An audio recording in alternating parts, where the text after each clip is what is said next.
governance expert, as well as Diana Sifuna, who is the president of Youth Agenda. We have Ruth Mbogo, who's a youth advocate, as well as Marcus Agenga of ELOG. Welcome to the show, gents and ladies. Thank you. I'll start off with the Daily Nation. We have the Kibra story that is making headlines.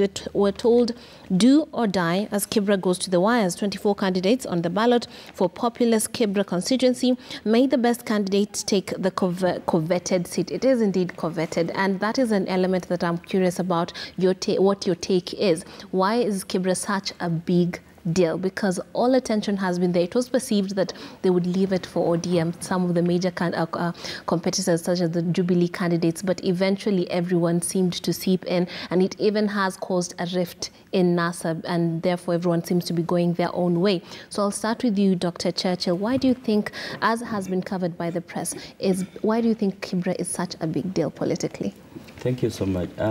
Kibra is a big deal because when you look at the recent events that has been happening in the political scene, it appears that the Kibra's result is going to inform the next political discourse. Yeah. It's like it's going to create a new political realignment in the political space. We are looking at different realignments coming. Yes. That is going to be beyond the 2017. So this is very key because the realignments that are going to be formed will actually influence and sort of determine what is already being talked about in the political scene, the BBIs and even the 2022 elections. Yes. So actually, the politicians are using this opportunity to rally their troops for the next political discourse. So whatever happens in Kibra will affect the political future of the country in general, not just Nairobi, is your take. Ms. Sifuna. Thank you for that. I would like to say the same sentiments, noting that Kibra is in Nairobi County, Nairobi County being the capital city of Kenya. So then it is very understandable why the major political parties and other independent candidates have emerged.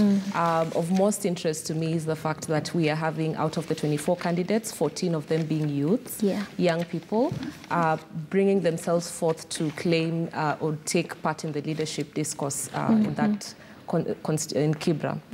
The other reason why I think the country has taken an interest, obviously, is because the former Prime Minister and the Deputy President have seemed to make it like it's a matter of whoever wins then has the control of the power. But that is the politics of it. I think the people that we need to applaud most and to allow to actually exercise their democratic right in electing their leaders are truly the constituents of Kibra. And so we need to allow them as a people to exercise their democratic right without interference from media, without interference from, the bigwigs, that so-called bigwigs, and just let them exercise their democratic right. So may the best candidate win. I like that the Daily Nation seems to allude to that. Yes. And we are also standing behind the Kibra constituents and especially the youth. We can only hope that we'd see a day where the bigwigs will be extracted from the local politics. But it seems whoever you're voting for is a bigwig you're voting for by proxy, right? And we're told on page 10 of the Daily Nation that D-Day, litmus test for ODM in Kibra. Imran carries orange hopes as Mariga flies Jubilee's flag. Will Raila's party retain that seat? Ms. Mbogo, what's your take? Will Raila's party retain the seat? That is up for determination today. I cannot conclusively say who is going to win that election because we have three very strong candidates. And I'm just talking about the ones that have been at the forefront. This is not to ignore the remaining 20 candidates, but we are talking about three big candidates represented by big political parties. And we have seen their party leaders going out and displaying all manner of pomposity, all manner of, giving their all to prove to you that their candidate is going to win. So to be honest, from where I stand at this particular point, I can only begin to predict who is going to win when the votes begin to trickle in. And on to the question as to why this contest seems to be very important and seems to be sort of like a do-or-die contest over and above political realignments.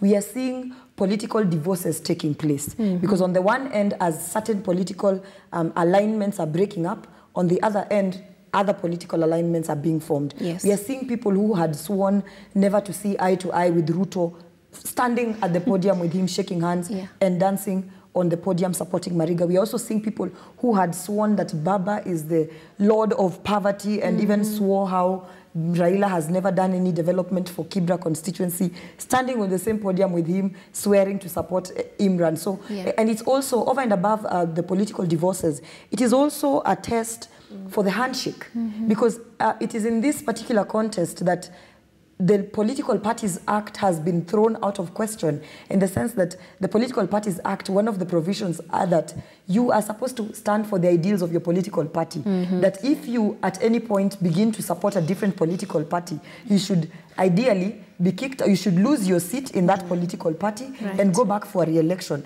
But we are seeing political party rules being suspended, where you're seeing members of Jubilee party outrightly standing on the podium and saying we are going to support an ODM candidate, something that should bring us to question whether democracy is at test. And in my view, it is. The other thing is, the reason why Kibra is hotly contested is that Kibra to me is what, Kibra to a leader or to a political leader is what mud is to a pig, you know, because there is a lot of potential for transformation within Kibra. It is one of those areas that anybody who would win and is a serious leader would seriously transform Kibra, pick just one or two focus areas, focus on them, bring about change, and have political mileage for yourself. So it is one of those areas that can give one, you know, serious political growth, political muscle, political respect. And that is why you're seeing the contest has unfortunately and sadly been removed from the interests of the people of Kibra to the interests of two big wigs. And the major parties, Jubilee and ODM. Now, Mr. Agenga, what's your take on why Kibra is such a big deal? I would like to echo the sentiments of my fellow panelists. That it is very important electoral area, because we have reduced, and of course this shouldn't surprise Kenyans, we have reduced our politics to personality politics. Unfortunately. Yeah, and so that is what has happened in Kibra. And you've had one of the big wigs saying, if you can't vote for this candidate, then vote for me. So what does that mean? That please ignore the candidates and vote for me, because I really command so much respect. So it has been reduced to personalities. It is a litmus test, of course, for the 2022 politics as well. It is also a test for how solid is the BBI as well as the handshake. So that a win for Raila would boost the handshake. A loss for Raila would question, therefore, the handshake as well. So it is important, and of course, it's surprising that Uhuru himself was not part of the campaign team in this, and that raises questions. While Raila ordinarily wouldn't be voting, wouldn't be as it were, campaigning in his bedroom, as it were. So you've seen he's been there several times. Initially, Aladwa was supposed to lead the campaigns in Kibra. That changed. But of course, let us realize that ODM is coming from lessons learned. When they lost Ugenya by-election, for example, they commissioned a study. And among other things, they left many things to chances. And I think that's why this time round, they have really taken it into consideration that they don't want to lose this seat again. But of course, as she said, we'll see how the day turns out. Absolutely. And we'll be delving deeper into the Kibra issue as our reporters keep us updated on what's happening on the ground. But obviously, there's more that's happening on the press and what's being covered. But what you're seeing on your screen right now is the ongoing process. Voters have turned out in some polling stations, like the one Chris Tairu sampled. There were more voters who turned up as early as 4 a.m. we had the one where Lofty Matambo was at, there were much fewer and they had already experienced some issues. So what you're seeing there is what seems to be a smooth sailing process, and Kibra is usually expected to be a bit chaotic, but so far so good. As you can see right there on your screen, the voting is ongoing. The officers seem to be taking down the details as they prepare the voters to go ahead with the process and vote in whoever they feel is the right candidate to take over from the late Ken Okoth, who was quite big on education as a way to lift the people of Kibra from the problems they're facing, mainly poverty and youth unemployment being some of the major problems that the people of Kibra face. So they were big on that, and as we have heard from some of the people who have been interviewed by our reporters, they want a leader who's going to deliver on those issues that they face. And we have clear, water and sanitation being another issue. We have access to Medicare being a problem that people in Kibra face. Population management is another issue. Education is something that some actually wish that whoever is elected will carry on with. So what you're seeing right there is one of the voters handing in their identity card. Their details are being taken down, and then that will be followed by him going on to vote. And this is replicated in the over 100 polling stations that are spread across Kibra constituency. So this is something that we'll be keeping a close eye on as the day goes by. The voting started at 6 a.m. It's going to go on till 5 p.m. and then the counting will begin, and we will know very soon who will be Kibra's next political leader, or rather legislator. Now let's take a look at the papers and what's making headlines. The economy has been making headlines for a while now. We've had youth losing their jobs. We've had a lot of criticism for the government, and we're told right here on the top page of the Standard, prepare for more taxes this month. Cost of living to shoot up when the president assents to the finance bill, which proposes punitive levies and expand the tax net. The bill also provides for higher cost of borrowing. Then we are told right below that is on the left-hand side of the paper, that I do not have extra money to give to judiciary. This is a response to that cap in the budget to the judiciary funds, and these are the sentiments of Okuri Atani, who's the acting CS of Treasury, who says no quick end to cash crisis in courts. Treasury says austerity calls for review of allocation. Now we're having a major problem, and this is the top story on the Daily Nation. What 9 trillion shilling debt means for you and family. A breakdown is being given, and we're being promised tough times to come. Dr. Churchill, when you see this, what comes to mind? It's the truth. It's the truth, because companies are actually laying off people. Yes. I mean, daily I meet people who are talking about their companies are having downsizing. Yes. And businesses are actually facing a lot of challenges. And I think that there is really need for a critical thinking around the economic model that we are currently working on.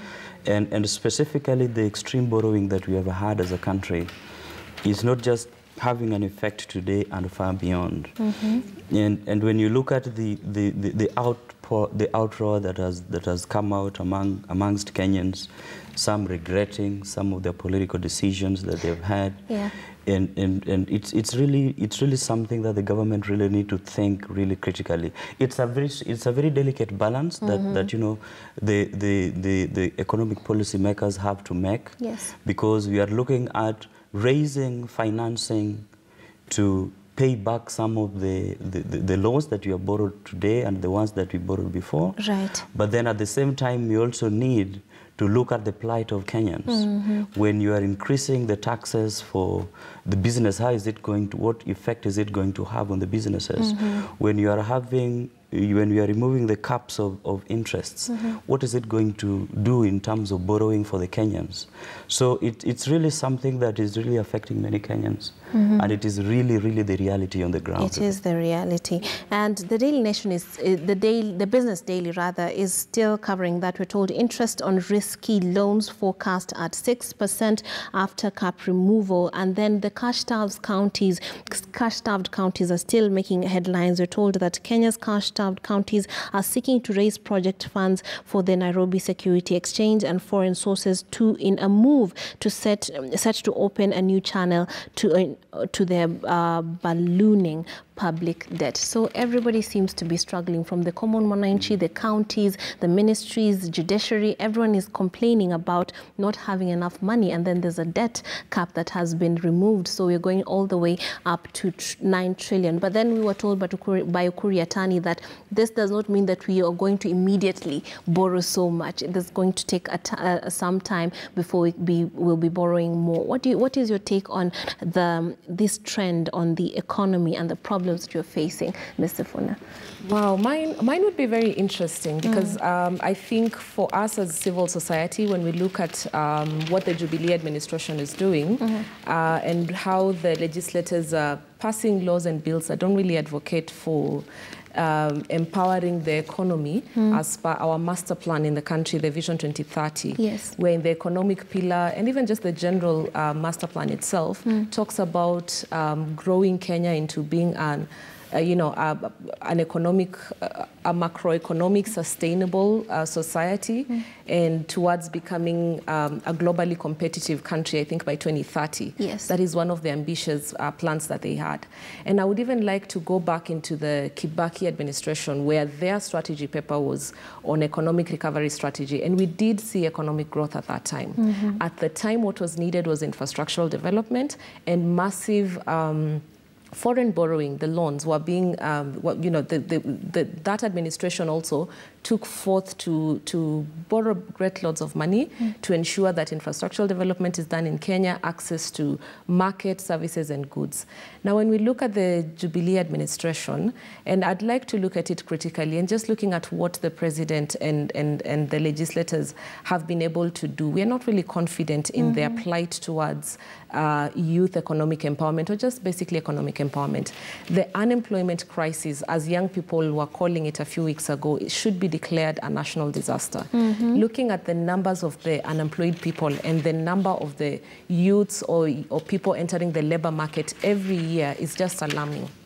Now, looking at the level of borrowing again in this economy and, having the statements noting here that that the tax revenue mobilized last year was not enough. And that's why they're looking for more creative ways to mobilizing resources. And instead of thinking strategically on how to actually inject money in the economy that will result into us making more money, they're looking at us, the common mwananchi. They want to tax us more. They want to basically make it very difficult for someone to start a business in this, in this country. We're seeing foreign investors taking refuge to places to countries like Rwanda. Even Uganda is now being seen as a viable place. So to be honest, the role of the government is not really coming out clearly. We know they're supposed to create an enabling environment where private sector thrives. The jobs, in fact, for me, what we say at Youth Agenda and with our member organizations in the counties is that we are not saying government needs to give us jobs as youth. We're saying create that enabling environment that will be able to sustain a very good foreign direct investment and cash flow into the economy. That way, jobs will be created on themselves. We will be able to access capital should we want to become entrepreneurs. And the other untapped resource that Kenya is not really forward thinking, and that's why we make noise as young people when we see 90-year-olds, 80-year-olds, 70-year-olds being appointed as leaders, or rather, people to sit in the board to give direction to such agencies. We're like, the young people can project what I want to see my life, being like in 30 years. I will have a family at that time. How will they live? What will that society look like for them? And as such, we haven't explored the digital economy. When we look at foreign governments, and not to say that the Western world is better than ours, it's definitely not, but when we look at what they are projecting and in terms of their strategies, they are anticipating. For example, we have things like the crimes that will be committed in 2030 years, because of the digital and innovative breakouts. How will probably the future criminal do? So then what policies and measures are we putting now to ensure that that crime doesn't happen? Absolutely. So as such, Kenya needs to think critically about the future.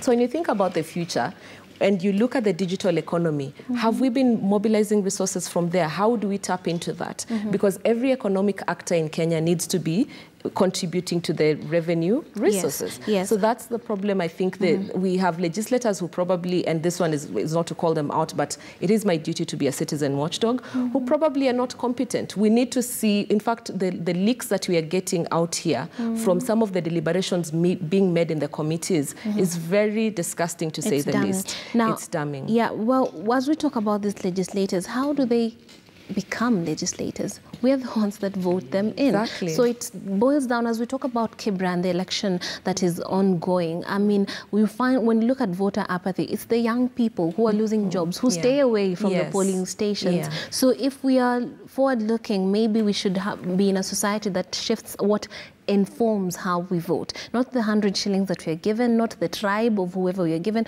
Shift from tribal politics. Don't you agree with this? I totally agree with it. And actually, one of the major, I think, points that I carried to this discussion today was about the enforcement of the Campaign Financing Act. Yes. The reason being that the bigwigs, again, are the ones who have the resources to be able to hold the big campaigns, buy space in the newspapers. I think at one point we had the deputy executive at the Media Council of Kenya who was saying that the media has sensationalized only 3 candidates, and it appears that there are only 3 candidates who are vying for this position.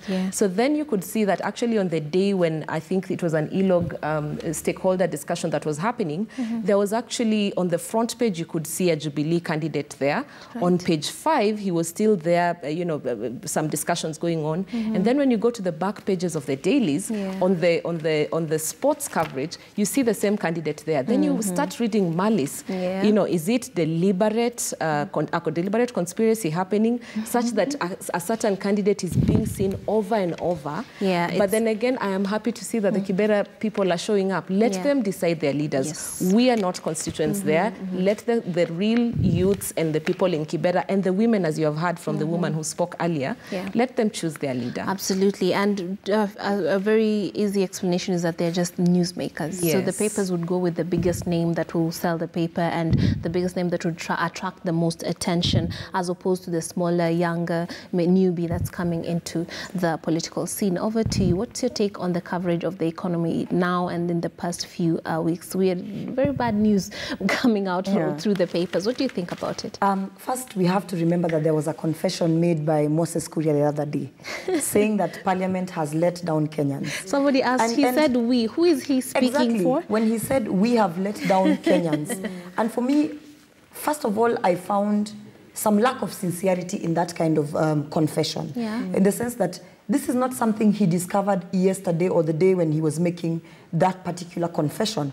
This is something that has been going on. And one would wonder, why now? Why not back then, when he knew very well that their decisions as Parliament were affecting the ordinary citizen? One of the things that came out of that confession was the fact that Parliament actually, the government actually borrows before an approval is made by Parliament. So even when Parliament comes to approve and says, okay, now we have approved 9 trillion shillings, that is money that has already been borrowed. So we are suspending the law, we are suspending everything. And even when you later come and follow up with the same expose that was made by the Chief Justice, that alone should tell you that as a country, we are not headed the right direction. And I'm not even going to talk about the budgetary cuts that were affecting the judiciary, which is a very critical element of the growth and development and prosperity of this particular nation.